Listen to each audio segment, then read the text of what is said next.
Okay, good afternoon, everyone. And try to get on your calendar. Everyone could please take their seats. We're going to get things started. My name is Michael Kugelman. I'm the Senior Associate for South Asia with the Wilson Center's Asia program. Thank you all for coming. And before I forget, I wanted to thank our institutional co-sponsors for an event as cross-regional as this one. We have no shortage of partners, and they are the Wilson Center's Africa program, Latin American program, Middle East program, and the Hyundai Motor Korea Foundation Center for Korean History and Public Policy. Today's event is also part of the Wilson Center's new India and Asia initiative, which examines India's growing relations with and policies in the Asia-Pacific or Indo-Pacific region. Some of you, I assume, could be here at the Wilson Center for the first time today, so please just allow me to provide a bit of station ID, so to speak. We're chartered by Congress as the official memorial to President Woodrow Wilson.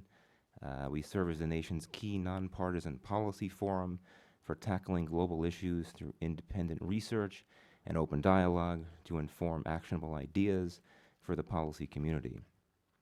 In the spirit of President Wilson, the only U.S. president to have held a PhD, which is some good cocktail party trivia right there, we build a bridge between the worlds of academia and public policy to inform and develop solutions to the nation's problems and challenges. Our subject this afternoon is India's foreign policy. There's been much discussion about the personal diplomacy of Narendra Modi, his many trips abroad, the pageantry that accompanies these trips, the big names and the celebrities with whom he meets and rubs shoulders and so forth. But there's been a bit less of a focus on the foreign policy of Modi and India beyond the man himself. What are the objectives of India's foreign policy under Modi, and what might be its trajectory? How does it differ from the foreign policy of Modi's predecessor? These are questions that I think we need to be asking when it comes to a rising power like India. So on that note, we're delighted this afternoon to be hosting two special things. One is a discussion of India's foreign policy, and two, the U.S. launch of Modi and the World, the Ring View Inside Out. I neglected to grab a copy to hold up to display, but you know what I'm talking about. There are copies for sale outside. Modi and the World is an extremely impressive, comprehensive volume. There are several dozen chapters focused on various aspects of Modi's foreign policy. Several of the chapter writers will be speaking today. And in just a moment, I'm going to turn things over to Modi and the World co-editor Yamini Chaudhry to talk about the book.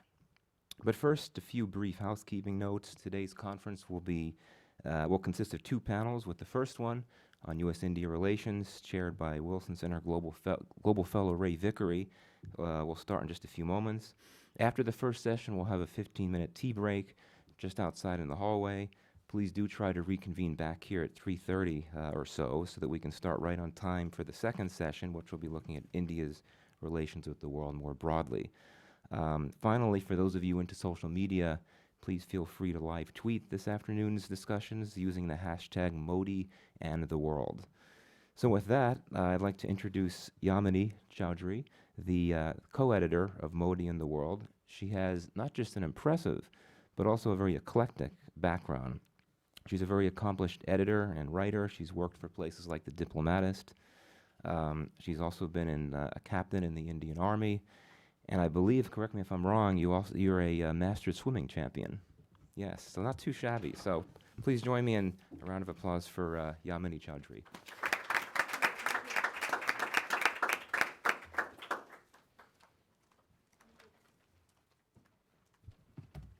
Thank you very much, Mr. Kugelman, for the warm words of welcome and the generous hospitality extended to me. Distinguished members of the audience, ladies and gentlemen, namaste. I am deeply honored with this invitation to participate in the discussion on the book, Modi and the World, The Ring View Inside Out. At the outset, I would like to thank Mr. Michael Kugelman for opening the doors of this magnificent institution, which enjoys a formidable reputation of being one of the leading institutions in Washington, D.C. for the discussion of international topics. As I address this august gathering of intellectuals and thinkers, I'm conscious that I walk in the footsteps of distinguished diplomats and world leaders who have taken this stage before me. As a citizen who hails from the capital of the world's largest democracy, it is my proud privilege that my first overseas visit is to the capital of the world's oldest democracy. But this journey has been a long one and started way back in the summer of 2015.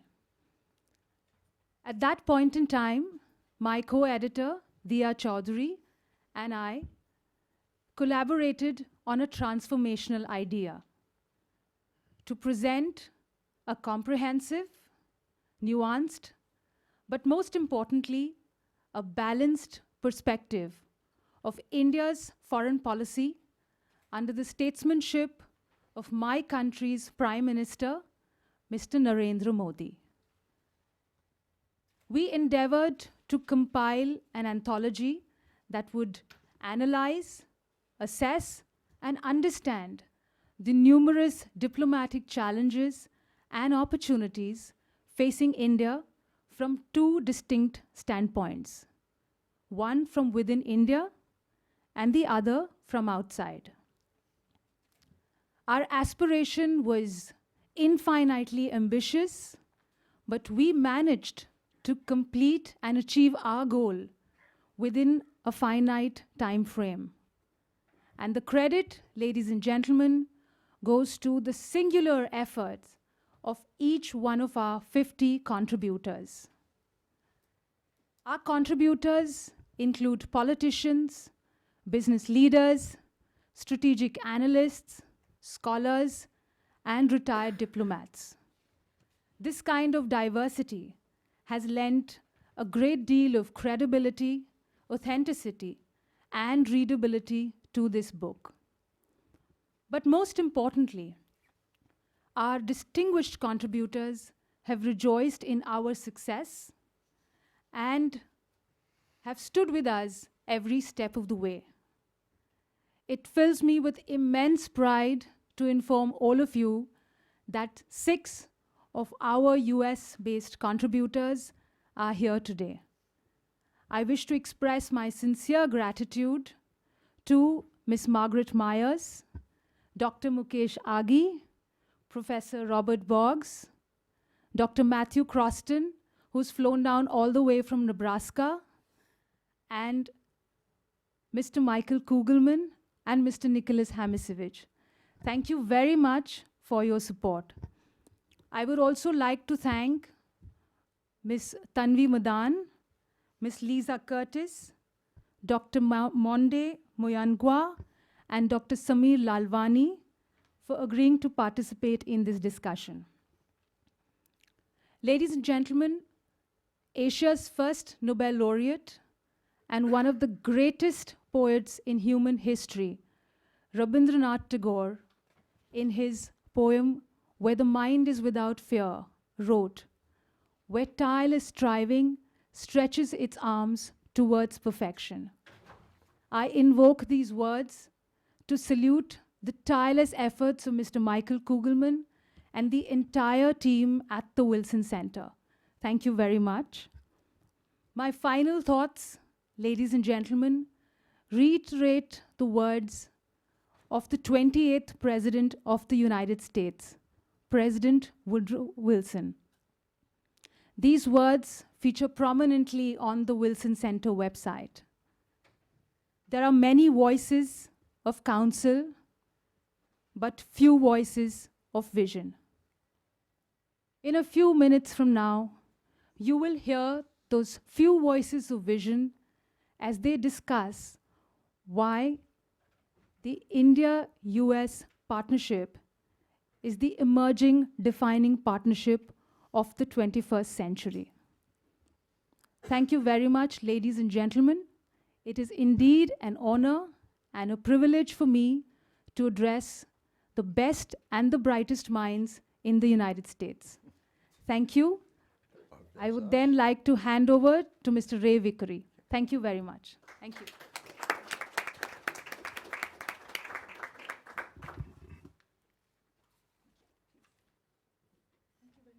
Thank you so much, Yamini, and we want to thank her especially for such a great and timely book. And I know from having been involved in these things how much labor is involved and how much work, and it's a first-class product, and I hope everybody in this room will get a copy on the way out.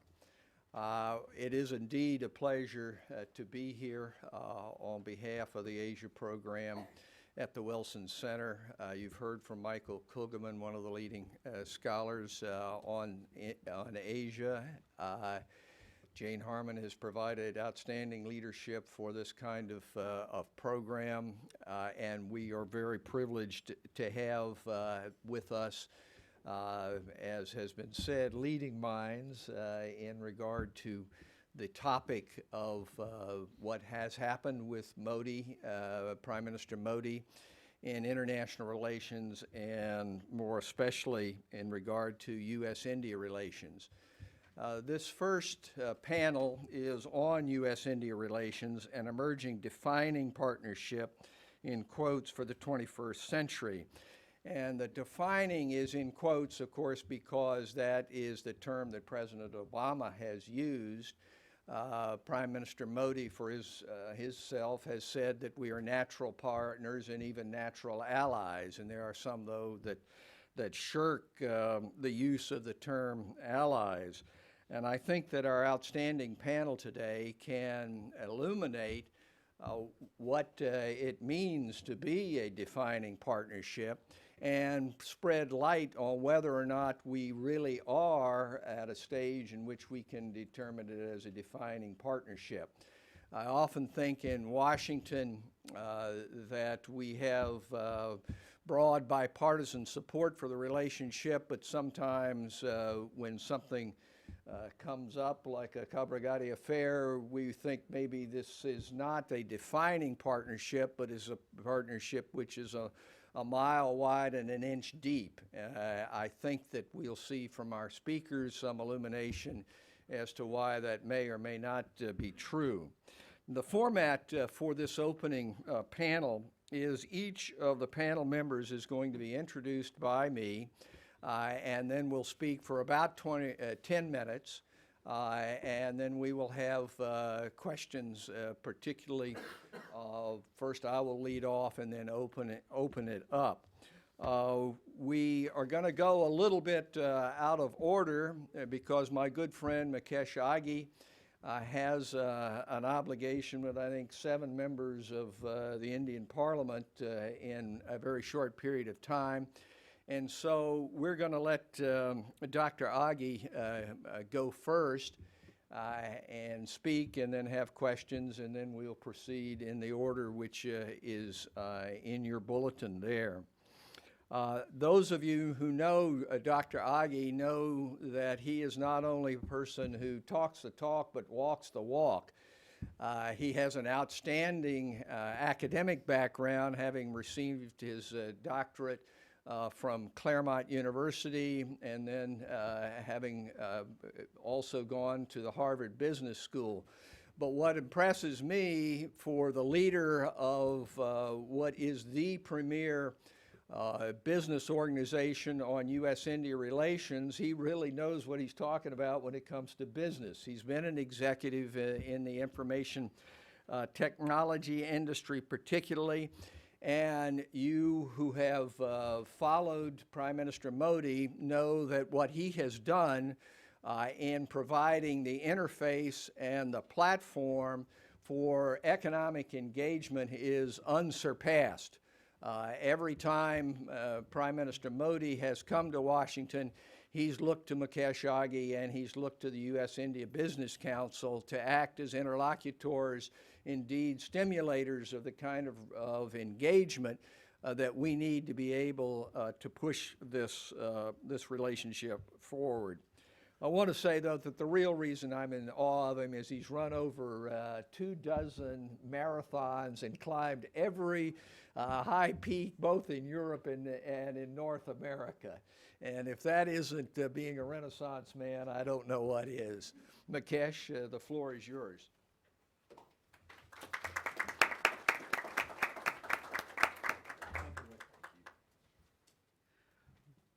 Ray, thank you very much for the gracious introduction. You know, I say these are the rare moments you wish your mother-in-law was here to hear that introduction. Well, thank you. I will take approximately 10 minutes and talk about more from an economic perspective, because this Prime Minister had made it very clear that without a strong economic agenda, you can't have an effective foreign policy. But at the same time, this Prime Minister also had made it clear that its interests lie more in partnership with the US than on the non-aligned movement. In fact, for the first time, we are seeing that an Indian Prime Minister is not attending the NAM summit, which is sending a very strong message that it is moving its policy in a way that which aligns better with the US.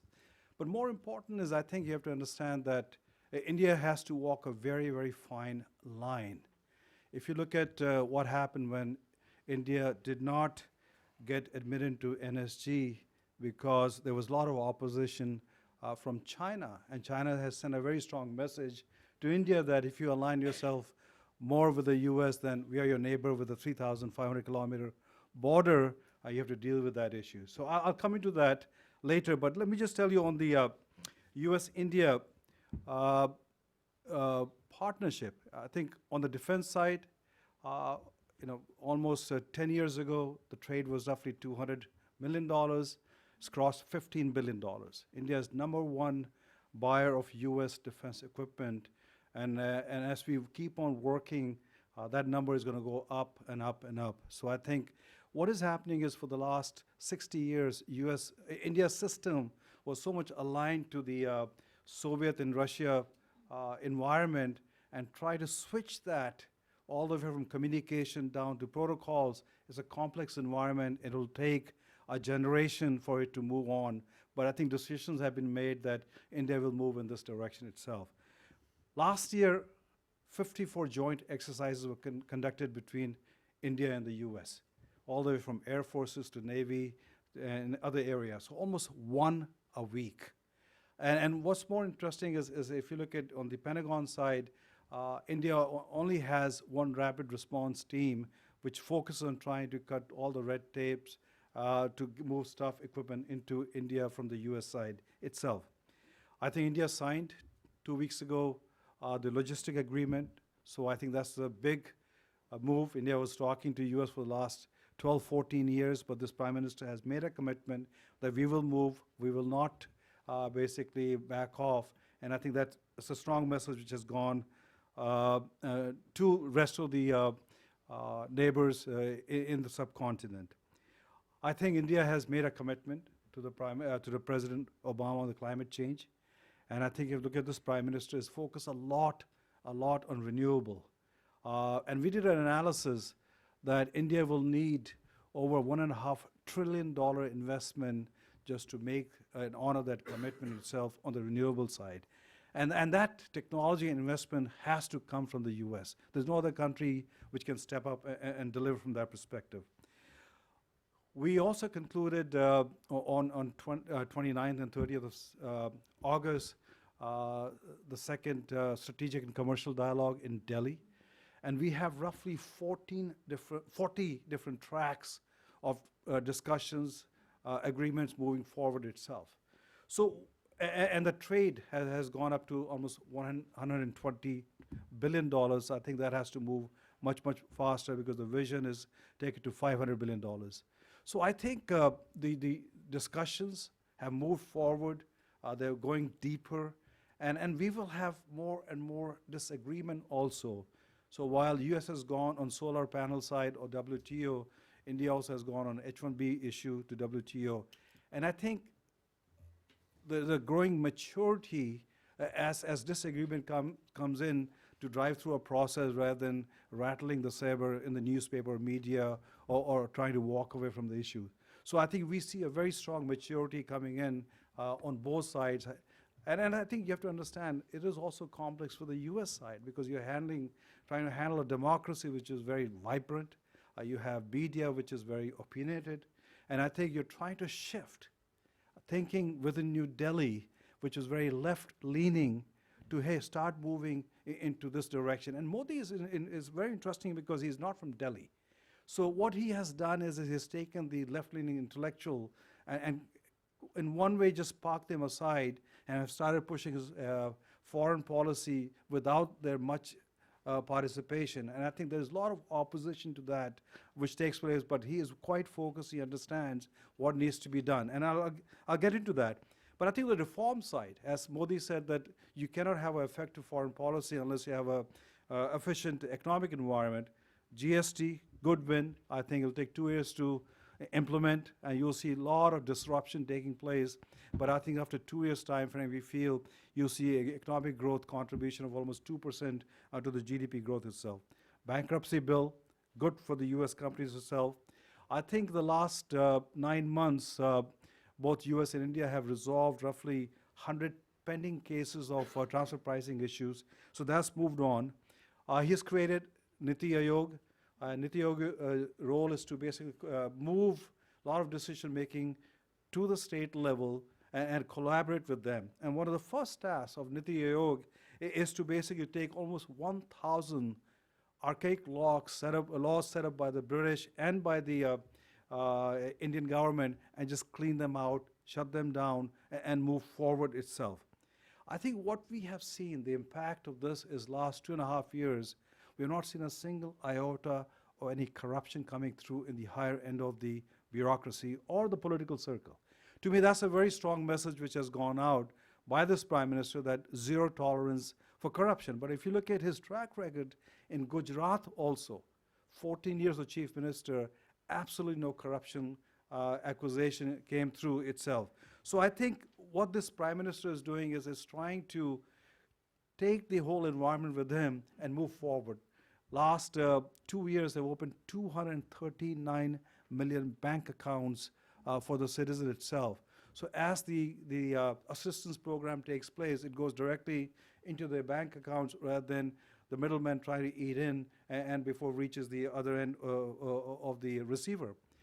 You have roughly almost over 800 million mobile users. And I think if you look at the internet penetration, the broadband side, now it's almost 400 million users. So what this Prime Minister is trying to do is leverage technology to drive growth. And we can, I don't have time, but I can talk more and more about some of the efforts he had put in. But more important is this, as you go on in 2016, 2017, he's taking the development further up, targeting 40 kilometers of highways being built every day.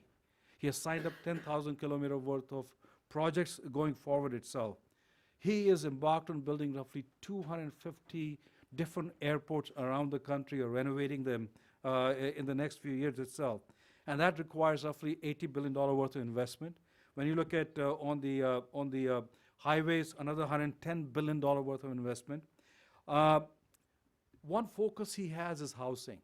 So he's embarked on a very strong project of building 110 million houses next 7 years itself, affordable housing. He's focused on building 50 metro projects in 50 different cities, transportation system on metro systems itself. And then what we're going to be seeing is defense spending, at least the procurement part, will be roughly around $130 billion of equipment next 10 years itself. So I think Modi and the country needs roughly over $1 trillion worth of investment to achieve his ambition and dream of taking India to a different level. And that means that that investment has to come from the US on the big ticket items. That technology has to come from the US. And he realizes that and keeps on driving from that perspective. When we meet him and we talk to him, what investment are you bringing in? In fact, when he met with the CEOs on June 7th in DC, 25 of our CEOs committed $45 billion investment next 36 months into India. So I think what we are seeing is a momentum picking up from the US side. Where it's lacking is on the large infrastructure ticket item. And I think that will come as there's more predictability, there's more transparency, and the confidence level goes up in the boardroom because these are 20, 30 years long-term investment itself. Let me just conclude by saying the two challenges I see as Prime Minister Modi moves forward. One challenge is job creation. You have roughly 47 million unemployed youth in the country. And on the average, 1 million a month are coming into the job market. The job creation is roughly around 1.6%. So that means only half of that get consumed in the job market. The other half go into that 47 million pool. So by end of the year, that 47 million will become 53.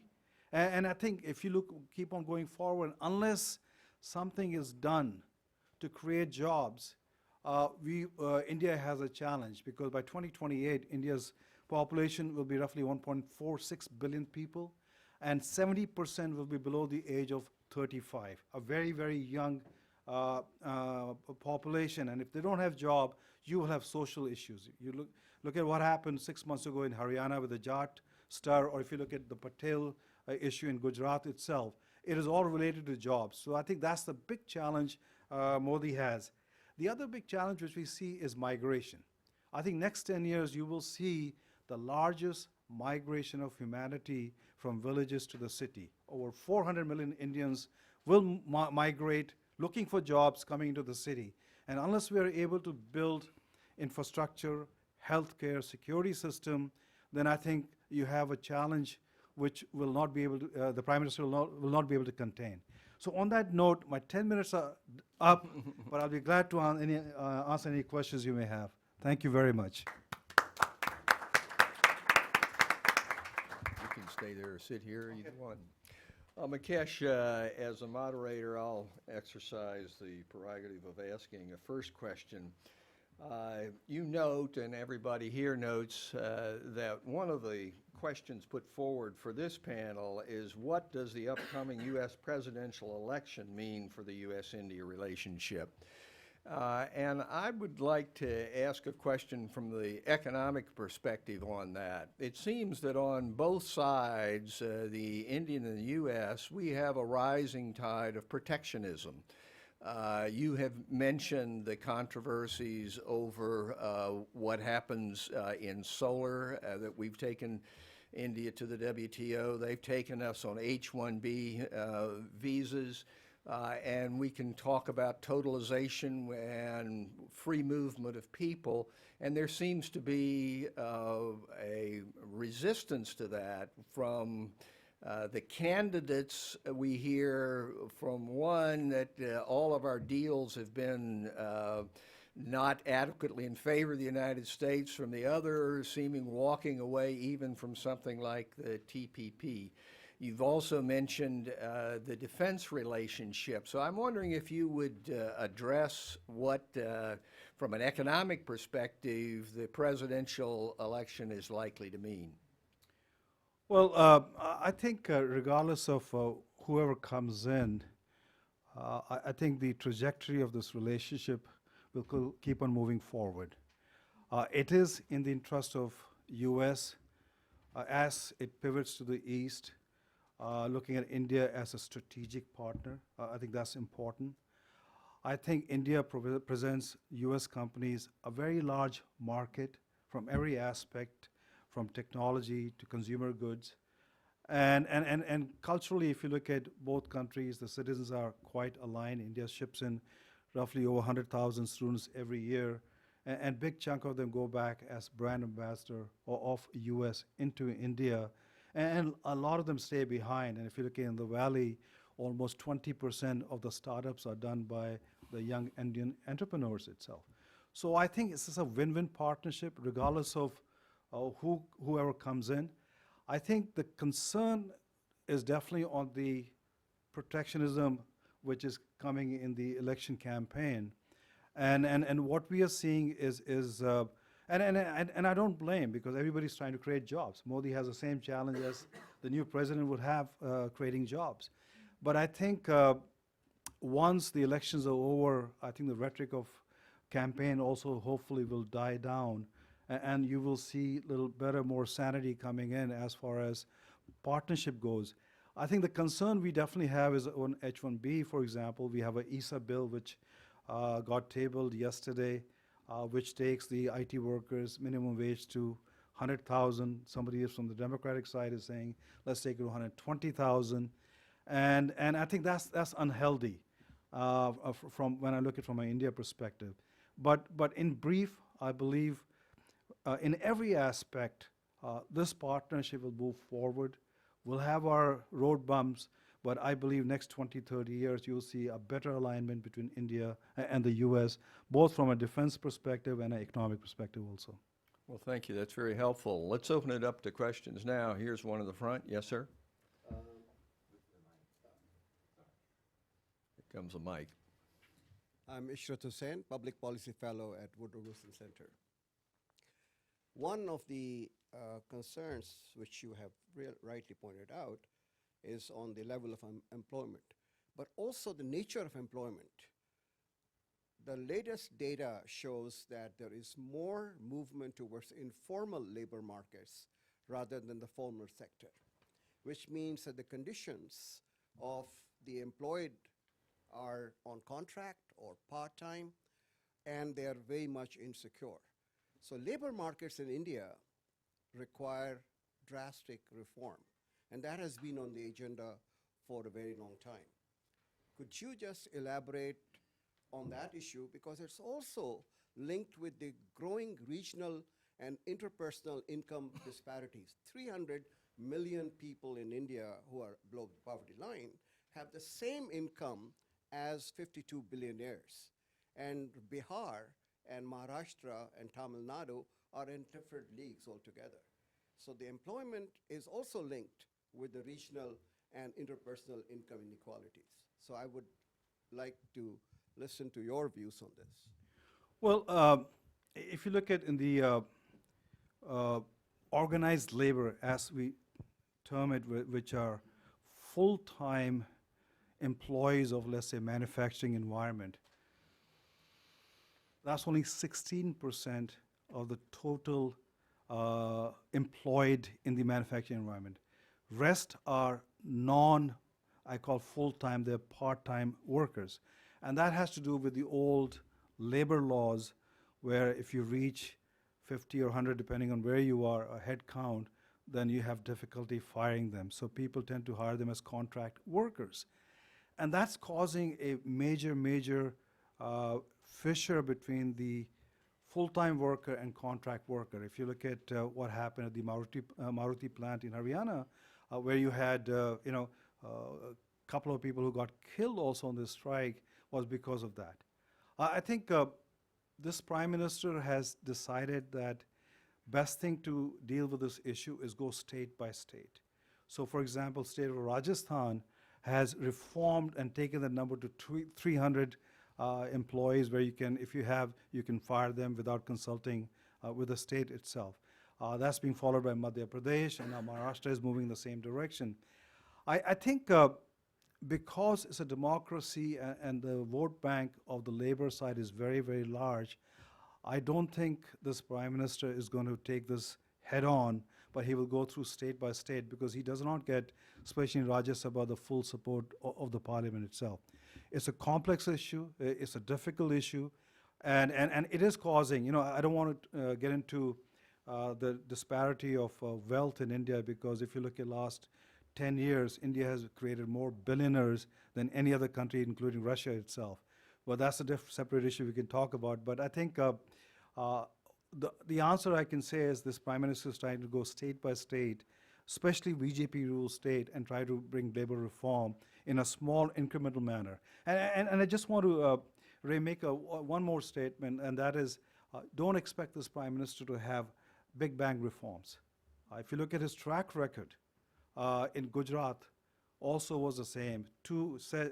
First of his ruling in Gujarat, incremental reform, Then he picked up the pace in the second period of his chief ministership. So I believe you'll see the same thing. In the first period, he'll be very cautious, making sure that he's making reforms gradually, not disrupting too much. If you look at, he has not shut down any PSUs, for example. What he's trying to do is bring reform in those PSUs and move forward itself. So you'll see reform accelerating more in his second term, if he gets it, than in the first term itself. See, there's a question over here.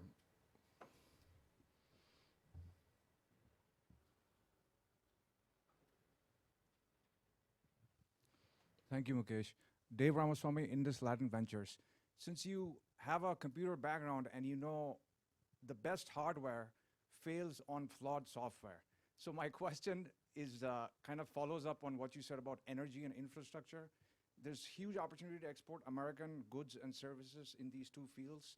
But where do you see US-India Business Council playing the role of an honest broker, so to speak, to transfer best American practices, for example, in contracts and power purchase agreements? It's kind of these institutional mechanisms to make these projects successful, because as you know, a lot of PPPs in India are now failed, or they have like bad loans, bad debt. So where do you see your organization playing a role on the software side of infrastructure and energy? Thank you.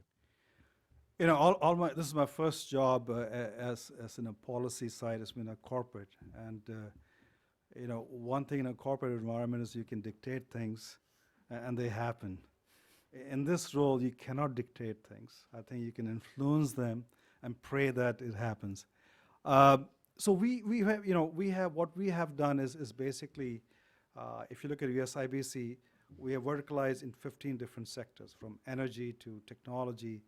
And then we have counterparts in India also, and they collaborate and work together. And we try to bring in the best of breed thought process, best of breed policy, and give it to India. For example, we had Defense Minister Parikar here 10 days ago, and Ben, who is my Director of Defense, did a paper on basically ease of doing business in the defense establishment, procurement. And because India's procurement process in defense is very cumbersome, it takes years to. And so what we're doing is, you know, slowly, gradually bringing those, you know, new policy direction to the government of India. But the challenge is bigger than that. It's not just policy, it's about cultural shift. You have to understand that bureaucracy has been there since the time of the British. And you got to bring that shift. And I think that'll be a generational shift, which will take some time to influence and make impact. But meanwhile, you know, the $45 billion commitment, we take a lot of new technology into the country. So what we're seeing is an accelerated momentum. And I think that's all we can do as far as members go. And same thing, we work from India's side, try to make sure that their investments are coming in, their issues are addressed. And you know, we'll reach out to some of the think tanks here to help drive the thought process. So I would say we're trying to influence, we can't dictate. One more question over here. Yes, sir.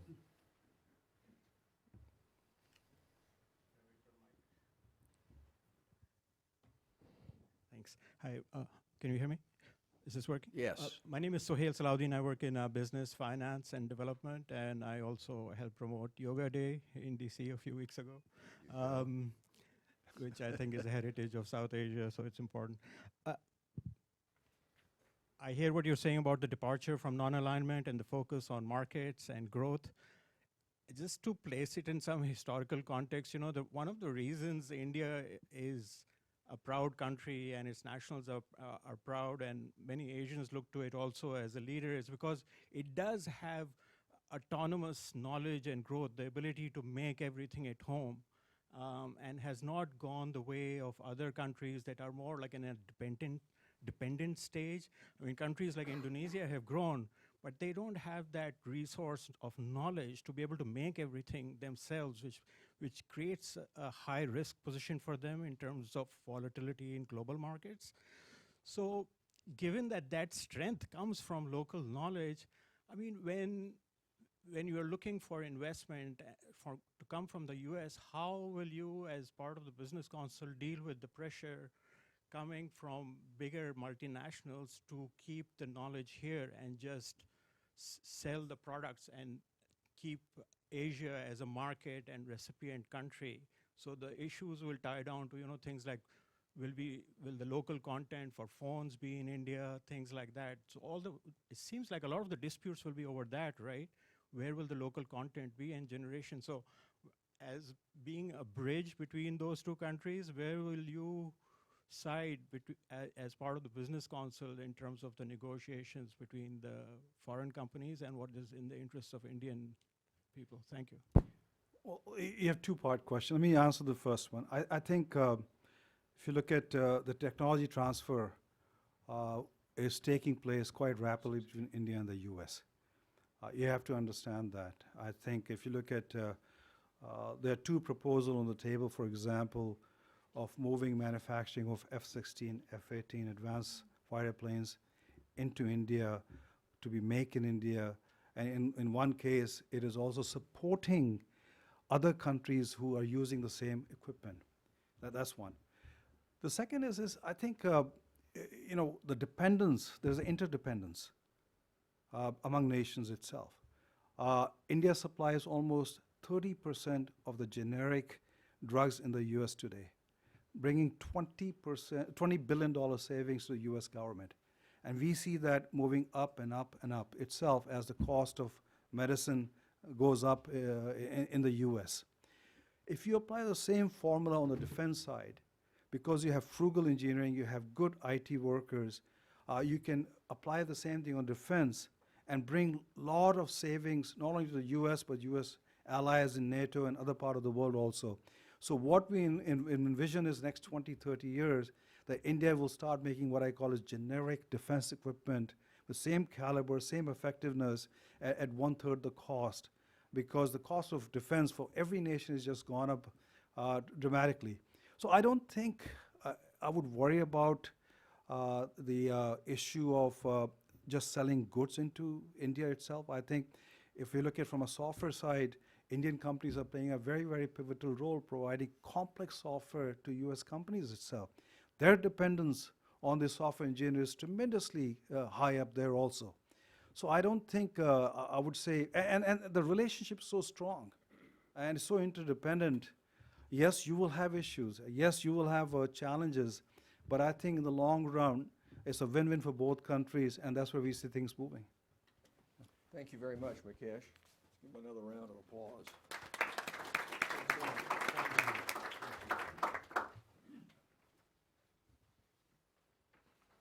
Now we'll have the other members of the panel speak for 10 minutes each, and then we'll open it up for questions rather than just going speaker by speaker with questions. Our next speaker is Dr. Robert Kirby Boggs, who's the professor of South Asia Studies at the National Defense University. And when Robert and I were talking just before the meeting here, he said, "My God, Ray, are you still around? You've been here for everything I've been doing for a long time." And Robert, my only answer to that, I could say the same thing about you, buddy, because he served 9 years at the embassy in New Delhi. He served virtually everywhere in South Asia, Sri Lanka, Pakistan. His dissertation, a PhD dissertation from the University of California at Berkeley, was on the political basis of socioeconomic development, the case of Nepal.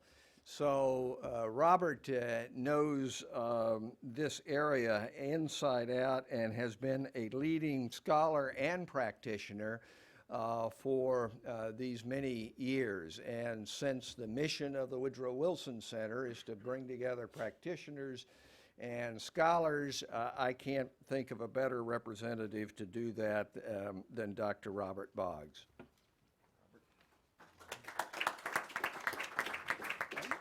Good afternoon. Thanks, Ray. And Michael, thank you and the Wilson Center for making possible for me to participate in a discussion on a subject that is truly close to my heart. If I may just start out by saying the tone of my remarks right now, I don't want to come across as being spoil sport or negative, but I would like to point out some of the contextual constraints, not obstacles, but constraints and frictions between the U.S. and India, which I have experienced as a diplomat for an unusually long period of time in India, and which are going to provide not obstacles, but again, will constitute constraints which Prime Minister Modi will have to deal with in trying to bring about a transformation of our bilateral relationship. I mean, I think it's not only sensible, but I think it's really healthy that both sides, both Indians and Americans, understand the institutional, cultural, perceptual, attitudinal ways that each side looks at the other and the problems that may arise from that. Now, some people would say, yes, it's true that I spent a lot of time dealing with Indian bureaucrats, and if anyone among you is afraid that India is going to be run over by the American juggernaut, I assure you that's not the case. Indian bureaucrats are some of the most both competent and obstreperous people you'll ever run across. And Americans and many other Westerners find them really formidable people to deal with. Let me start out again then by sort of, first of all, talking about what I think has really changed, and I think for much the better.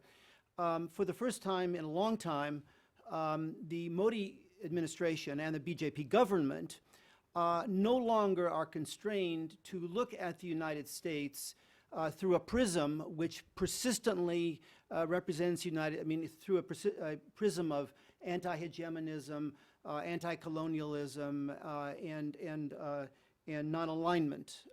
Now, there have been, and I would argue there are still people in the Indian foreign policy establishment, both in the commentariat as well as in the government, who still believe that Indian strategic interests and those of the United States are inherently incompatible.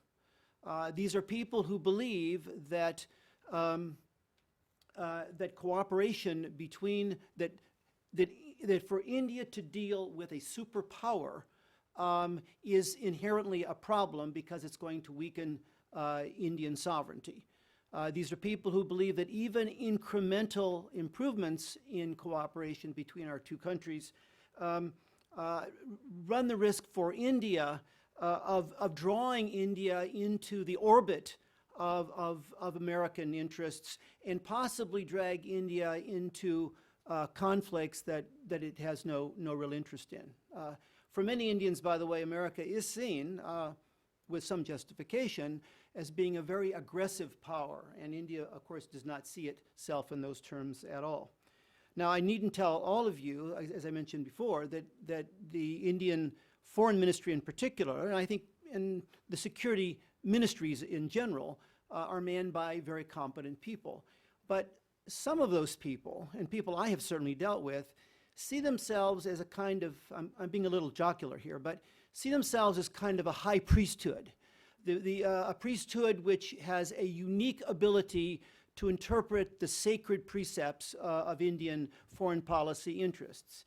They believe that they are the best defenders of Indian security and foreign policy interests, and in many ways are better at that, better interpreters of that than our elected officials, and in some cases even better than prime ministers. For example, this doesn't prove anything, but it's illustrative. I remember that before Prime Minister Modi was elected, I was here in Washington talking to a very bright young Indian diplomat, clearly a bright guy, a star, and I was asking him what would he expect from a Modi administration, and he looked at me kind of patronizingly and said, "Don't worry," he said, "I don't care how effective or how powerful Mr. Modi is, he's no match for the foreign ministry." And I think there's some truth to that. The foreign ministry it's competent, it's cohesive, and it has very, very strong institutional culture. So, and I can't speak to this since I haven't been working in Delhi for a while, but even if Narendra Modi is able to impose his will and his vision on the MEA, he's going to find that not only is it kind of a slippery entity, but also it's too small. The Indian foreign service is way too small for a country of India's size, a country that's growing economically and which has global leadership aspirations. I might just add parenthetically that I think that Mr. Modi's appointment of Ambassador Jaishankar and MJ Akbar to senior positions in South Bloc are very good choices, because these are men not only very bright, very professionally very capable, but men who have a good, solid understanding of the United States. So I think that's encouraging. Briefly, I want to point out there are two things that I believe have not changed, or at least have changed only slowly, and which are part of the problem that we've noticed even in Mukesh's talk about the kinds of issues that we have between the two countries, particularly at the strategic or security plane. These are two central ideas which aren't referred to so much by their name anymore, by the old name, the name that I knew them, but which I would argue still exert a strong influence on the security establishment's attitudes toward India and toward the United States in particular. The first of those is the concept of strategic autonomy.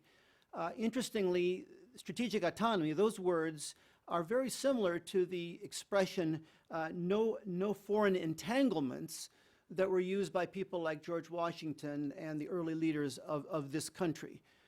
In the Indian context, what that means is that India should maximize its flexibility, that it should engage in the broadest possible diplomacy with as many countries as possible where that is advantageous to India, of course. And that in so doing, it should minimize, to the extent possible, making concessions to others, and certainly avoid obligations, either obligations by treaty or certainly through alliances. Now, of course, you can't not make concessions. You can't not engage in certain obligations, but you can minimize those. There's nothing wrong with that. That is simply a formula for maximizing India's interests, which is understandable.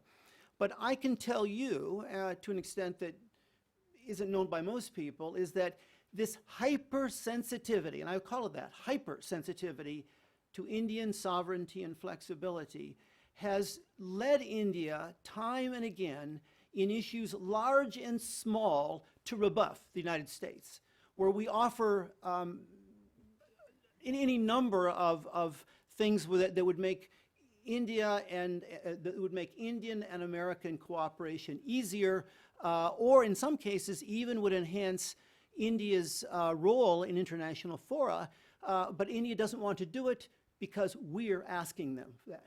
They just don't trust us, and they don't trust our underlying motives.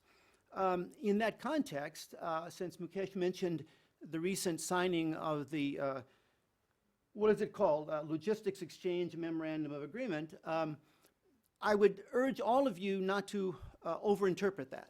Let's try to keep it in what I consider a reasonable context. We all know, I think, that this standard logistic agreement, it's a standard logistic agreement, but in the case of India, Indian negotiators insisted upon writing conditional clauses. They wanted more wiggle room. They wanted to make sure that it was not as binding on India as on other countries. Now, again, that's India's right. Americans agreed to that. But what it tells me is that after decades of working with India to develop a kind of strategic confidence in each other, it is still harder for the United States to work with Indian security forces, particularly in a time of crisis, than it is for the United States to deal with more than 100 other countries around the world. India is just difficult, and it still is.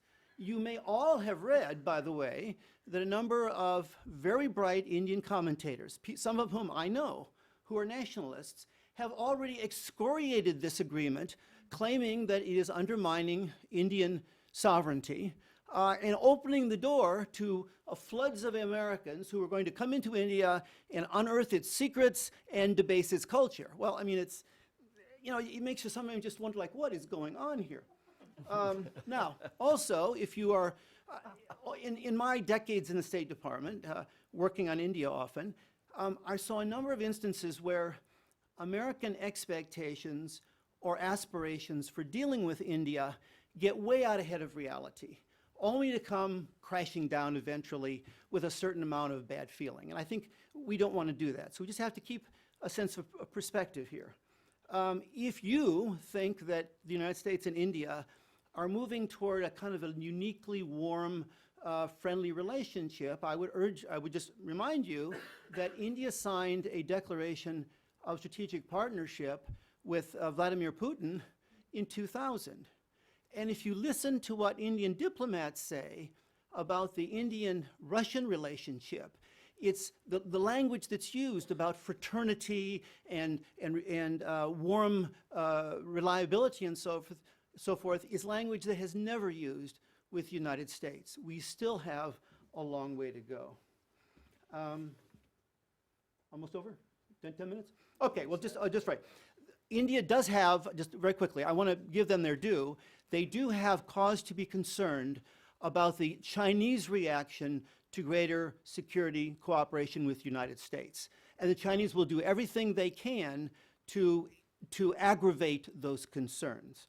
And then finally, I just want to mention that another one of those big ideas that still echoes in the halls of the MEA and which complicates our lives as diplomats is this, what was used to be called the Indira Doctrine, which is the sort of the counterpart to the Monroe Doctrine, which basically says that India, by virtue of its size and its power and its growing economy, has a right to be the predominant power in the region, that is the subcontinental region and the Indian Ocean region, and that other powers ought to keep the hell out, and that includes the United States. And I'll just finish by saying I myself personally have experienced cases where when the United States is working with India's neighbors, and let's forget Pakistan, which is a special case, but let's talk about the smaller countries. We're dealing with India's neighbors on various agreements. If the Indian establishment interprets those agreements as having a security dimension, India will mobilize its diplomatic influence to stop it, to intrude between the U.S. and its neighbors just to keep us out of there. And I think that's not the kind of relationship we want with India. And I think that we frankly deserve more trust than we're getting in that regard. So anyway, thank you very much.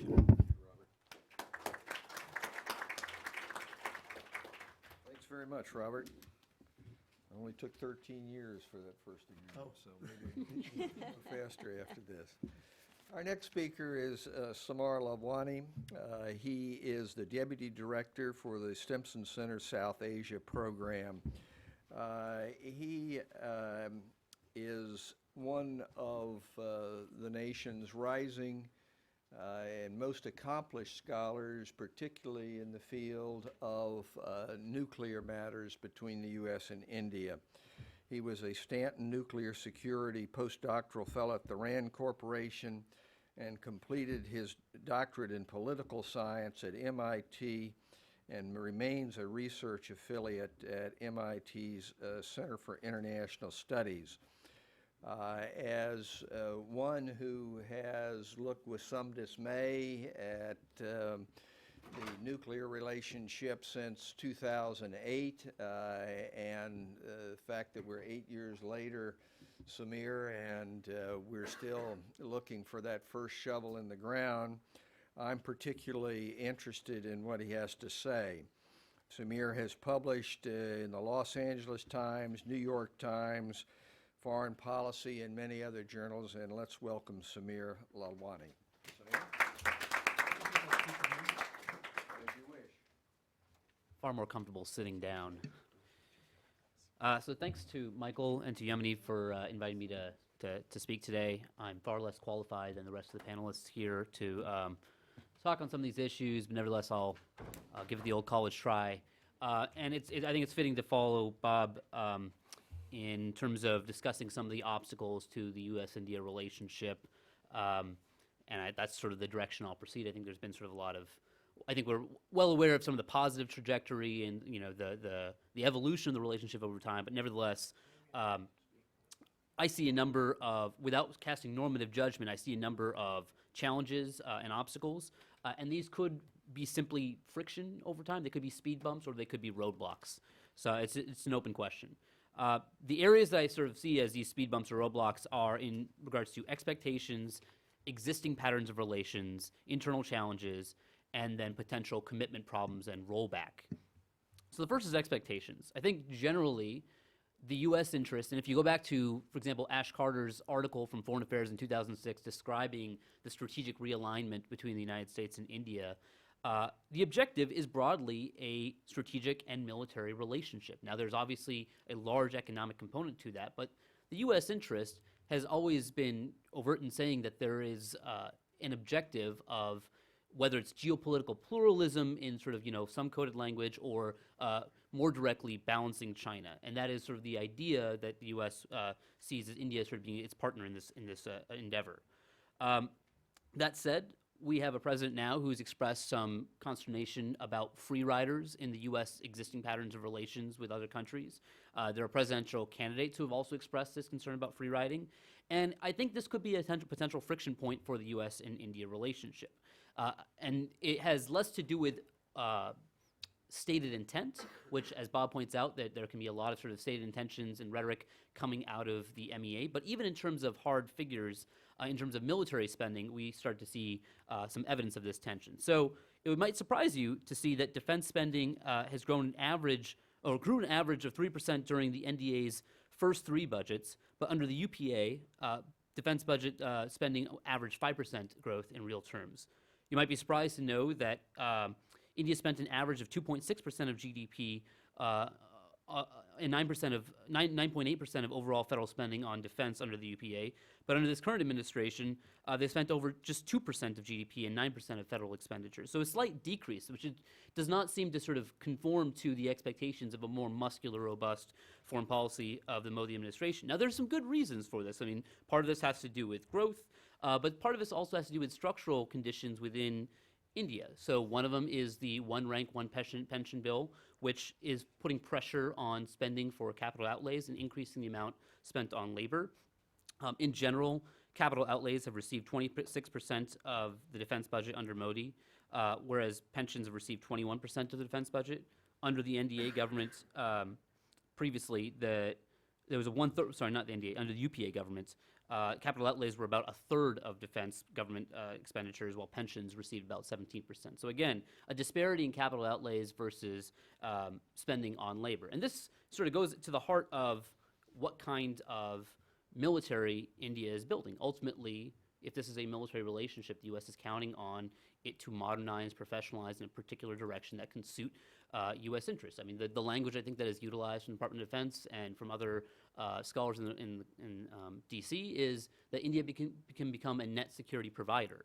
And this probably means rebalancing its force structure away from sort of a ground-intensive, labor-intensive force to a more technological, modernized, and balanced force across 3 different services.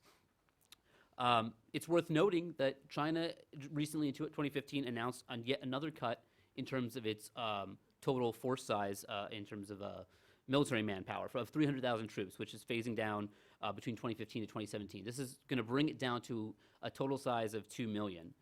And over the last 30 years, it's basically come down from 4.2 million down to 2 million. More than half of its total military size has been reduced. And the idea is that it's professionalizing, modernizing, and substituting technology for labor. By contrast, if you look at the Indian Army and the military since 1980, it's actually grown by 22% in terms of personnel. The new Mountain Strike Corps, which has been recently approved, will add another 10% to the total army. And this leads to some conclusions by Indian analysts themselves that this is creating a bloated military and a bloated army that, again, is capable of some ground operations, but is probably stealing resources or siphoning resources away from capital outlays and technological substitutions. And that would be a concern for the United States. So I think that's one sort of huge mismatch in terms of what the U.S. expects of India and its expectations about where India is going in terms of its defense spending, because the numbers look very good, but in terms of the actual contents of them, they're not necessarily comporting with expectations. In terms of Indian expectations of the United States, I have less to say on this, but I think there are some brief anecdotes you can offer of where there have been tremendous mismatches in expectations. The most recent one was probably the Nuclear Suppliers Group vote in June of this year. I think there was a lot of expectation coming from the Indian side that the United States would put more diplomatic muscle and manpower, and particularly having the president get on the phone with Xi Jinping to basically arm twist this deal into place. And it didn't happen. And there was a lot of angry voices coming from India saying, we expected a lot from the United States. They were the ones who pushed us into this choice of sort of seeking sort of a permanent seat on in the NSG. And it didn't bear fruit, and this is largely to do with the fact that Obama didn't come through with us the same way President Bush did in 2008. Maybe it's crying over spilled milk, but maybe there is something more to it there. I think we can expect to see some disparities also in expectations of technology sharing over time. I recently read a piece that was talking about, there's this recent agreement that's been on the Aircraft Carrier Technology Working Group. And as a scholar wrote, so we've finalized the text of information exchange, of the information exchange annex under the Joint Working Group on Aircraft Carrier Technology Group. So basically what we're doing is we're talking about talking, and that's progress, but let's keep that in perspective. I think there's also some unhappiness about the U.S.'s, one of its sort of flagship economic engagements with the world, which is TPP, and India not being a part of that. This is an area that I sort of know far less, but India's, I think, standards would not be able to meet the TPP standards, and therefore it will be excluded from the process. That, I think, raises some eyebrows. In terms of existing relationships that India and the United States have, I think this could also be another point of friction. So the one that Bob brought up that I think is worth sort of looking at, again, in terms of its material basis, is India's dependence on Russia. In terms of military hardware, I think it's worth noting that 80% of India's combat-capable aircraft are of Russian origin. 72% of the IAF's 4th generation and 4.5 generation fighters are Russian. The Su-30 is like the mainstay of the Indian Air Force. There's some talk about even if you brought the Rafale deal, even if it comes to fruition, which there's always question marks surrounding this over time, even if it did come to fruition, Russian platforms would still be the dominant platform of the Indian Air Force. And you can leverage this. I mean, states leverage this all the time for supply chains, for upgraded technology, for spare parts, for training, et cetera. And it's possible that this could be a point of friction between the United States and India because obviously the United States and Russia are not on great terms. There's also talk about agreements of upgrading the Su-30s to a 5th generation level. And again, this would sort of allow for more influence of Russia in this process. This may not have been an issue 10 years ago. It's becoming probably more of an issue today as Russian influence in Eastern Europe and Russian sort of moves in Syria are putting the U.S. and Russia directly at loggerheads, and sometimes we direct sort of military friction. In terms of U.S. dependence on relations, it's no secret that the United States has depended on and probably will continue to depend on Pakistan for its engagements in Afghanistan. This is partly to do with access to the air lines of communication, the ground lines of communication. The U.S. has continued to maintain a force presence in Afghanistan. It's always dependent on Pakistan for support in this. Probably also beyond actual material support, if the U.S. is seeking some sort of stable outcome in Afghanistan, it's very hard, if you ask scholars who study this region, it's very hard to imagine an outcome that does not in some way depend on Pakistan. Unless we're talking about some sort of split where the United States throws its backing behind Northern Alliance parties and we accept some sort of de facto partition. Then you could imagine the U.S. and India being on the same page and not involving Pakistan. But it doesn't seem that that is in the cards anytime soon. It doesn't seem like any candidate is proposing it. It doesn't seem like any serious scholar or even in terms of practitioners in the State and Defense Department are really contemplating that. Last thing I'll just quickly say is that India's internal challenges, I was actually surprised to see this figure. Pew Global Attitudes data showed that more Indians thought the Naxalites were a serious threat compared to China, and the number is quite stark. 65% thought the Naxalites were a serious threat, only 42% thought China was a serious threat. This was 2015. Maybe some things have updated over time, but it still suggests that India's focus has for a long time and continues to be, in terms of its force structure again, internally focused. It has a lot of internal challenges and internal security challenges for that matter. I think the recent flare-ups in Kashmir Valley also suggest that this is why the Indian Army and Indian paramilitary forces are dedicated to sort of ground operations and infantry operations more so than naval or air platforms. And that can also be a direct trade-off. It can trade off in terms of focus, of interests, and there also could be friction points with Kashmir, especially if the United States is both trying to engage with Pakistan, although understandably it's diminishing over time, both in terms of aid as well as dependence. But this could be another friction point. I'll leave it at that. Thank you very much, Senator. Our next speaker is one of my favorite people in Washington, Lisa Curtis. She is the senior research fellow on South Asia at the Heritage Foundation. And just as I said with Robert, that there is a mission here at the Woodrow Wilson Center to be the nexus between policy and practice. Lisa brings a unique perspective, having served from 2003 to 2006 as a member of the professional staff of the Senate Foreign Relations Committee, and that'll give you a perspective that you don't get very many other places. She's also been a senior advisor to the Assistant Secretary of State for South Asian Affairs and has, for over 2 decades, been involved in matters involving South Asia and the United States. And her commentary has appeared in leading journals and publications such as the Wall Street Journal and the Hindu, the Mint, CNN, and Fox News, of course. From the Heritage Foundation, you'd have to do Fox News, Lisa. And so let's give a warm welcome to Lisa Curtis. Thank you very much, Ray. You're also one of my favorite people in Washington, D.C. And thank you also to Michael and Yamini for inviting me here today. It's a real pleasure to be here. And I think quite coincidentally, I actually contributed a chapter on India-U.S. security ties to another book on Modi's foreign policy called The Modi Doctrine, which was published, I think, just about a month ago. So I think this all to say that there's obviously a great deal of interest and intrigue in what Prime Minister Modi is doing with India's foreign policy. And I think people see there's something different here. There's a bolder vision than we have seen in the past. And I think you'll see I have a bit different take than Bob on this issue. But you know, that will make for a more interesting discussion, hopefully. So I was asked to talk about U.S.-India cooperation in the Asia-Pacific. And what we see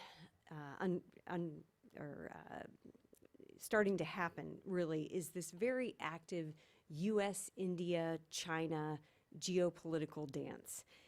And what we see is the Sino-Indian relationship becoming much more multifaceted, much more complex, much more intense in general. And even though certainly China is ahead of India in military and economic terms, you could make the argument that India has greater diplomatic appeal and that Prime Minister Modi is actually using that soft power appeal to India's great advantage. He's been very deft at employing that soft power appeal, and I'll talk a little bit more about that. Regarding the U.S.-India relationship, I'm actually quite bullish, and maybe that's because I'm looking particularly at how far we've come on the defense and security front. And what I see from the Obama administration is really a kind of sprint to the finish line. Frankly, a lot has been achieved in the last 2 years already, but I don't think the administration, particularly Secretary of Defense Ash Carter, who has really been a driving force behind deepening and improving the defense relationship, he simply wasn't content with all that had already been achieved.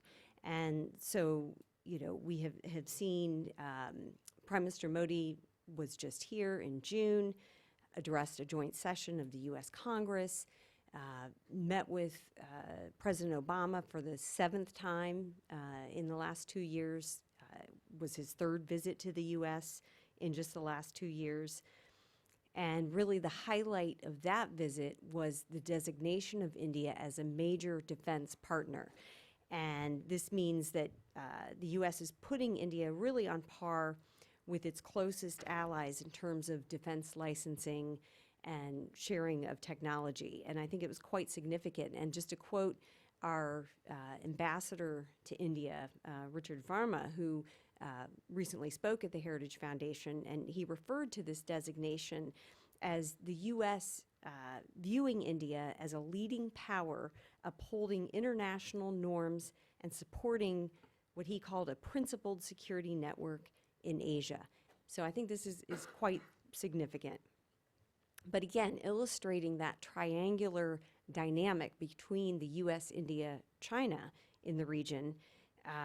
Shortly after it was announced that there would be a preliminary agreement for the logistics agreement, Logistics Exchange Memorandum of Agreement in April. This was during Defense Secretary Carter's visit to India.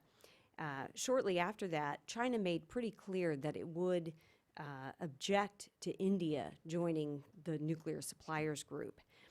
And I agree with Samir. I think it was never realistic for India to think that the U.S. was going to be able to convince China, even if it had tried, to not block India at the NSG.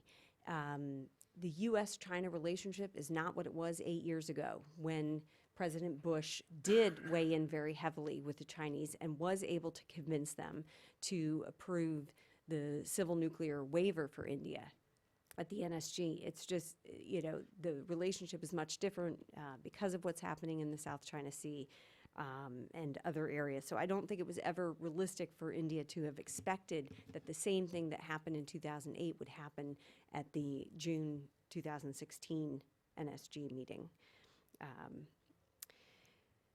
But I do think that the actual signing of LMOA, with notwithstanding some of the caveats that Bob raised, I still think it is a major development. It marks a major milestone in the U.S.-India defense relationship.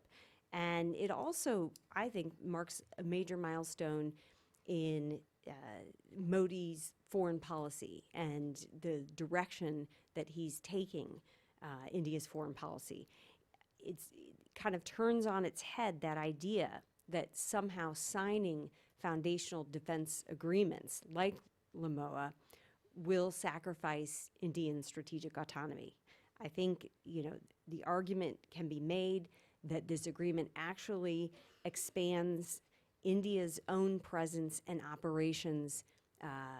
It will gain access to U.S. bases in Djibouti, Diego Garcia. So I think that the Modi government has been able to explain how India benefits from these agreements. It's not just a one-way street, and it's not sacrificing Indian sovereignty.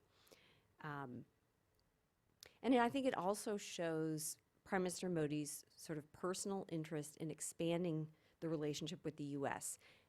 Frankly, he could have reacted much differently after getting elected due to the visa issue, but he sort of set that aside and really reached out to the U.S., and the U.S. responded. So I think this is another example. So not only, does this show that India getting closer to the U.S., signing these defense agreements does not mean getting India involved in entangling alliances. It also helps India hedge against China's rise. And we see other examples of India under Prime Minister Modi being more willing to take some of these steps that hedge against China's rise. One would be the signing of the Joint Strategic Vision Statement, which was signed in January 2015 during President Obama's visit to India. In this, there's a vision of the U.S. and India working outside of South Asia, working in the Asia Pacific, and even making mention of the South China Sea which was basically a signal to China that that they will work together to prevent Chinese to curb China's territorial ambitions in this area. Another example is the boosting of the U.S., India, Japan trilateral to the ministerial level. There have now been 2 meetings of this trilateral at the ministerial level, and also welcoming Japan to be a permanent partner in the Malabar naval exercises. So I think all of this shows that Prime Minister Modi does have a different vision, a bolder vision for India and its foreign policy, particularly with regard to Asia. Now, just 2 weeks ago, I attended a conference on the Indian Ocean that was held in Singapore, and it was co-sponsored by the India Foundation, the Rajaratnam School of International Service, Bangladeshi think tank, and a Sri Lanka think tank. And there was over 20 countries represented, and some at a very high level. The Indian Foreign Secretary Jaishankar was there, the Sri Lankan Prime Minister, the Indian Foreign Minister gave an address via video. You had the Deputy Prime Minister of Malaysia, ministers from Thailand, Vietnam, Bangladesh. So it was quite a lineup. And I think the main point that I took away from this conference was that the Indian Ocean region is really marked by cooperation, coordination, does not face the same issues that are faced in the South China Sea. And this point was kind of hammered away at repeatedly. And the Foreign Secretary Jaishankar, in his remarks, talked about reviving the Indian Ocean region as a geopolitical concept, linking the continents of Australia and Africa with India as sort of the center of gravity in this process.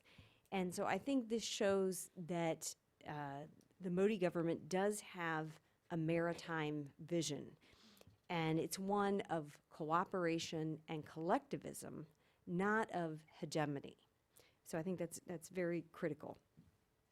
So looking ahead, how can we strengthen U.S.-India cooperation in Asia? I think certainly this means continuing to bolster the trilateral dialogue between the India, U.S., Japan, looking at ways to bring Australia, another key democracy in the region, into that dialogue. Now, I don't think there's a chance of a formal Quad being revived anytime soon, but I think there is an opportunity to increase Quad activities and to sort of have ideas and a vision for Quad cooperation that can quickly be implemented if the need ever arises. And this, of course, will involve more naval cooperation, intel sharing, joint surveillance activities, humanitarian assistance, and disaster relief coordination efforts, these types of activities. But I would agree that the U.S. does need to keep its expectations in check with regard to India, and particularly India's concern vis-a-vis China. India will want to show China that it does have security options, maritime options, but at the same time, India wants to maintain peaceful borders with China. And as I mentioned, Indian strategic analysts recognize that they are still behind China in economic and military terms and do not want to provoke any kind of altercation on the border. So they'll be weighing that as they improve relations with the U.S. And I just wanted to say a couple words. Samir brought in the issue of Pakistan, and I also follow Pakistan very closely. I was in Pakistan in February, and I think that, when it comes to Indo-Pak issues, Pakistan can certainly be a source of tension in the India-U.S. relationship. And I think we saw that when the announcement to transfer 8 additional F-16s was made earlier this year. In fact, it was made while I was in the region, and it was shortly after, maybe 4 or 5 weeks after the attack on the Pathankot Air Base in India. And so I think the timing was really detrimental for India because, you know, there had been no commitment by Pakistan to take any action against the terrorists who committed those attacks, who are based in Pakistan. And so I think it was the timing. Had you had sort of Indo-Pak dialogue going smoothly and going well, I don't think the Indian government would have complained as much because, as you know, they called in our ambassador and complained about the transfer or the announcement of the transfer. Now, fast forward, and we have seen that the U.S. Congress has blocked U.S. government funding for the F-16s to Pakistan, not based on its support to terrorists that fight India, but based on the fact that Pakistan has not cracked down on the Haqqani network who fights in Afghanistan. So I think that, you know, because of that, I think that source of tension over the F-16s has died down between India and the U.S. And I would just differ slightly with Samir over Pakistan's role in Afghanistan and just note that clearly the U.S. Congress is losing patience with the fact that Taliban continue to find sanctuary in Pakistan and the failure to crack down on the Haqqani network. And I think moving forward, when we look at the next U.S. president, whoever that may be, there will definitely be a relook at U.S. policy toward Pakistan and examining the options for, you know, what we can do, because certainly what we have done over the last 14 years has not worked. We have not been able to get Pakistan in alignment with U.S. goals in Afghanistan. So I think there's certainly going to be an opportunity to reevaluate policies toward Pakistan with the new U.S. administration. Thank you. Thank you, Lisa. Well, I, as the moderator, have a number of absolutely brilliant questions to ask, but our time is running short, and I'm sure there are even better questions from our audience. So I'd like you to ask those questions. Please identify yourself, wait for the microphone, address your question to a specific member of the panel if you would, and instead of making a speech, make it a pointed question if you would. Thank you. Yes, ma'am, right here. Thank you. I'm Chin Ning Nguyen with Voice of Vietnamese Americans. This question is to all panelists. Would you share with us your thinking about India and Vietnam relation, especially now? Thank you. Who wants to go first here?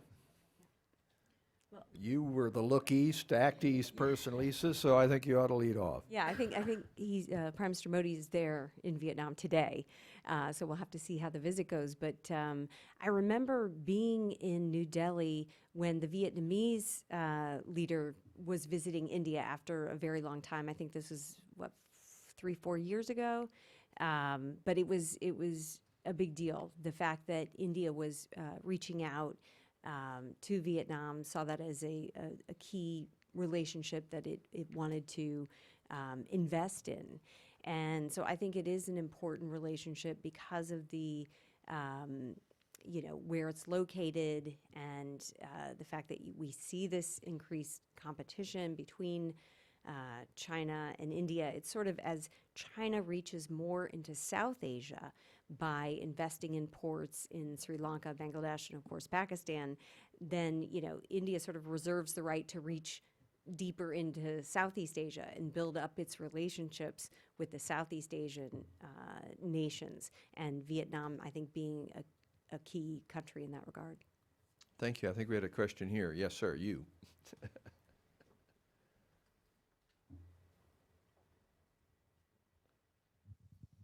To create a fire lane for the...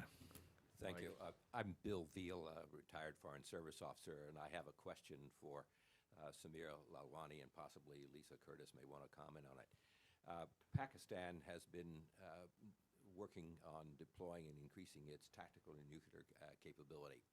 What sort of response do you see India making to this development? Samir? So thus far, the tactical nuclear capability that Pakistan's developing is trying to offset India's ostensible doctrine of cold start, or I think the term is proactive defense, proactive offense. It's possible. I mean, I think this is sort of just like, this is notional at this point, but it's possible that if the objective of Pakistan is to lower the threshold, with the expectation that should there be sort of an Indian incursion, Pakistani detonation of a tactical nuclear weapon against sort of an Indian advance, that it would not be worth India's while to commit to sort of its massive retaliation doctrine and respond in full force for, like, a counterforce target. So one way India could offset it, if it starts thinking more flexible response, proportional response options. Now, there are some that are potentially conventional. There are others that could also think about sort of moving into the nuclear realm, sort of tactical nuclear weapons. So BrahMos cruise missiles, or Rahar, sort of tactical options. It's not clear that they've moved in that direction, but it is a potential, and that would be very increasingly destabilizing, if not already. I think there's a question here at the end of the table.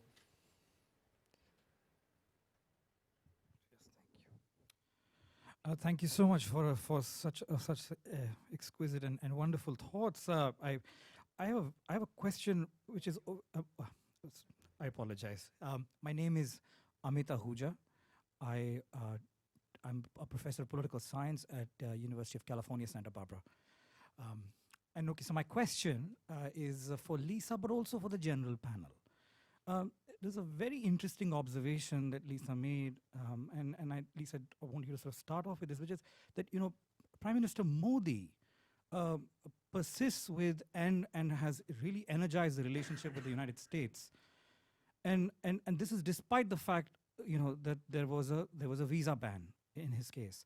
My question is this: do you have thoughts on what's driving this entrepreneurial, relationship, or the drive that Prime Minister Modi brings to the table?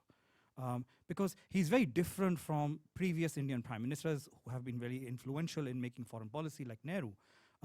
Here is a man whose background is very, very different from Nehru's background, and yet he has this extremely strong commitment to taking India closer to the U.S. Thank you. Lisa, you want to start? Yeah, I think it's partially just a follow-up to the previous BJP government that was in power from 98 to 2004. Because, during that government, the U.S.-India relationship went forward, and you had a great deal of commitment from former Prime Minister Vajpayee, his National Security Advisor, Brajesh Mishra, and others. So part of it, I think, we've seen the BJP, follow that path of really focusing on improving U.S.-India relations in the past. But I think the second reason is, he is an entrepreneur. He's a smart person. I think he realizes that to really build India up to fulfill that vision of where he sees India going as a global power, it's very important to have a good relationship with the U.S. for many reasons. One being that the U.S. will, be the lead in delivering some of those technologies that India would like. But also, as I noted in my remarks, I think there's a growing recognition not only among Prime Minister Modi, but probably some of his key advisors, that having a closer relationship with the U.S. will help in that sort of hedging game with China, that is a major card that India has as it's trying to deal with the rise of China. Robert, you want to add to that? And particularly in your view, is there really a change with Modi? Yes, I do. And I'd like everyone here to understand that I do agree with Lisa that there has been a sea change under Narendra Modi. It's not as fast as I would like, but he is, as I said, constrained. Just to repeat somewhat to answer this question, I have been very impressed by the weight of sort of political culture in India over the decades. And I think that compared, as I mentioned earlier, compared with the Congress Party and all the ideological baggage that it brought to government, Modi really is a breath of fresh air. He is pragmatic, and I think his view is, why should India try to posture as the head of the non-aligned movement? I mean, the non-aligned movement, these are little guys. We should be positioning ourselves to work as an equal with the big powers, whether it's Germany, would be China preferably, but also Germany and EU and the United States. So I just think that from a very pragmatic way, he sees that there's more to be obtained, and particularly in technology and investment from the United States than with the third world, if you will. Yes, sir. Gentleman here. Tom Timberg, consultant. This is really directed particularly to Mr. Boggs. You were talking about the strategic and political constraints that may exert themselves. What about the commercial and political constraints that are manifesting themselves now on the American side with anti-trade things, and on the Indian side? I mean, they've been there all along, but the very fact that the two of the biggest issues have to do with visas to the United States and large-scale retail in India suggests that these may also be important constraints. And whereas Modi is very pragmatic in many ways, he is, after all, somewhat constrained by the tradition of the RSS as far as economic autonomy, independence is concerned. Anybody want to take that one on? I can just start. Getting a little bit away from ideology and into the realm of sort of organized political interests, one does not have to spend very much time in India, particularly in policy and trade circles. I'm sorry Mukesh is not still here. But India is enormously well organized in terms of chambers of commerce. For example, I spent 3 years in Kolkata, which is not considered to be the center of Indian political economic life, but there were chambers of commerce for every imaginable thing. And I think that when it comes to, for example, intellectual property protection, which is a major concern of the United States, particularly in the areas of, for example, pharmaceuticals and so forth. Well, any leader, whatever party, is going to have to deal with the enormous political influence of the major chambers of commerce, who clearly don't want to abide by what the United States thinks are appropriate intellectual security norms. So I think that again, getting away from ideology, I think it's just there is a lot of organized political groups with which he has to contend, and who, of course, can mobilize votes. Let's see, let's get a question from back here. This lady here, the white. Hi, thank you. My name is Megan Roulard with 21st Century Science and Technology magazine. I'm sort of surprised that none of the speakers so far have mentioned India's role in the Brics, which India is a chair of, and there's a Brics meeting to be hosted by India in India next month. Just if anybody has anything to say about India's role in the Brics, which of course it's an organization with Russia and China. Lisa, you want to talk about that? Well, I guess maybe it's telling that we haven't been talking about it. I think, maybe a couple of years ago, the thought was that it would become, a major factor in Asia.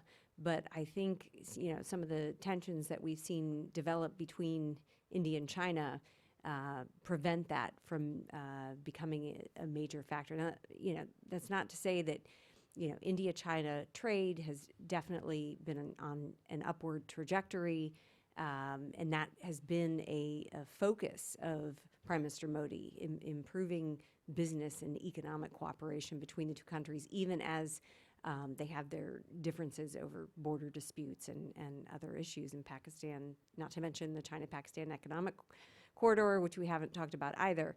Yeah, I don't see the BRICS as being sort of the main vehicle that that India will, get closer to that, goal of being a global power.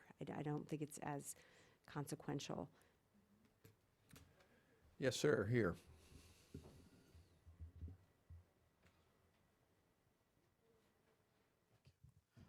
Yashwant Raj, Hindustan Times.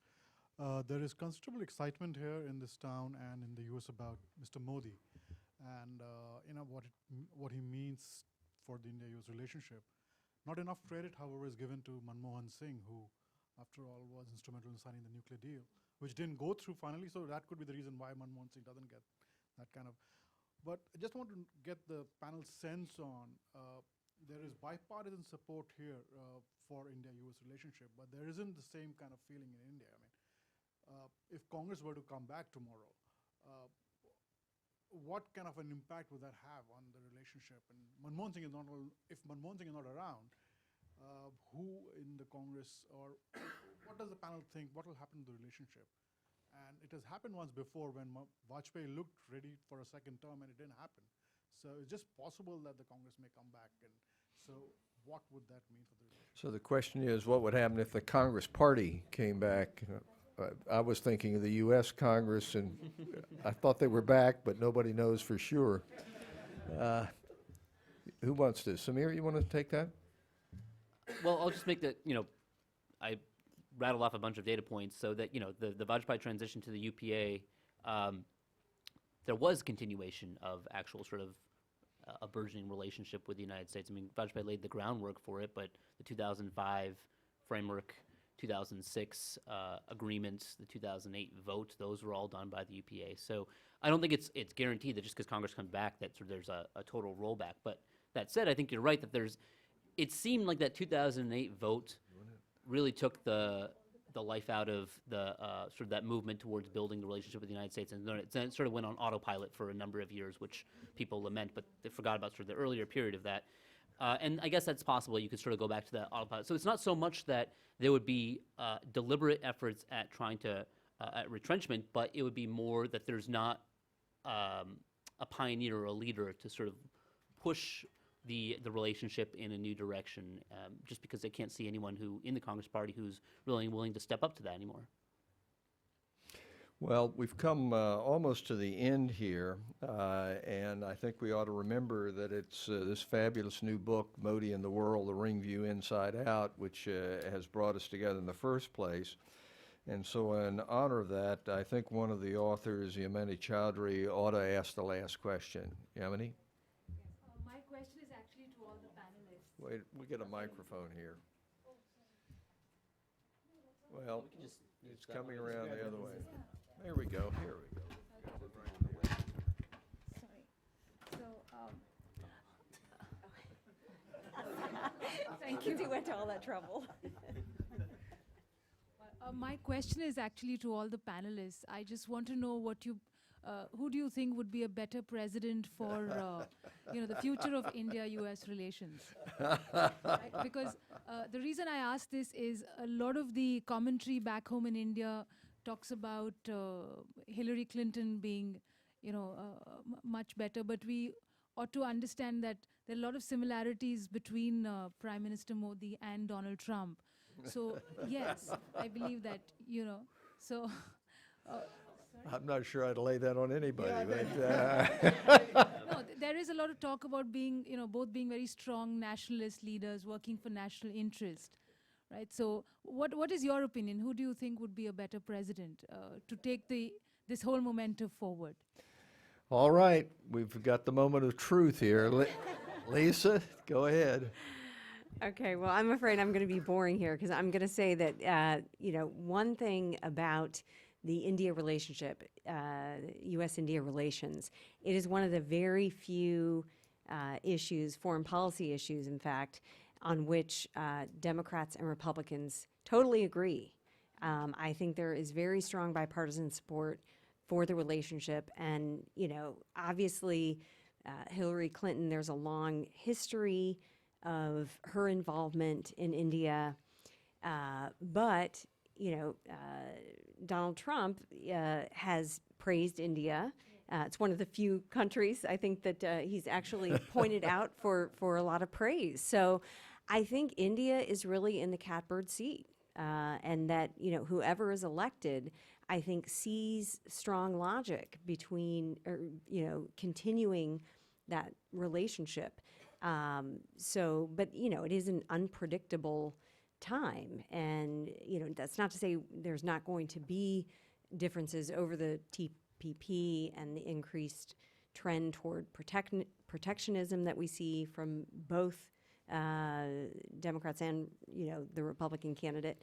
That, there will be frictions. But I think by and large, if you're looking at the strategic landscape and how India fits into sort of U.S. calculations when it comes to China and the Asia Pacific, that, either or will see the logic in continuing strong relations with India. Samir, you want to be more adventuresome than that? So I will go out on a limb and say I think that clearly Mukesh Shaggy would be the best advocate for this relationship, but he's not here to do it.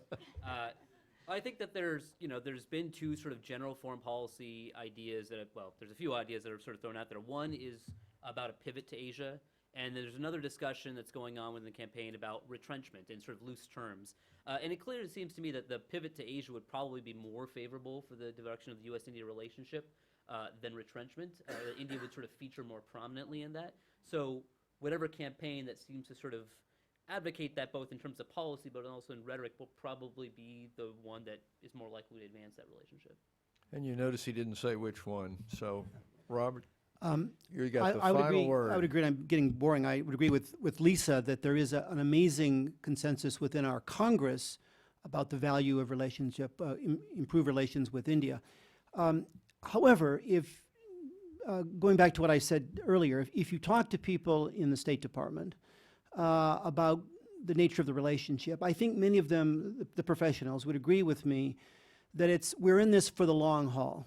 I think Mukesh even mentioned generational change because it has to do with attitude changes and so forth.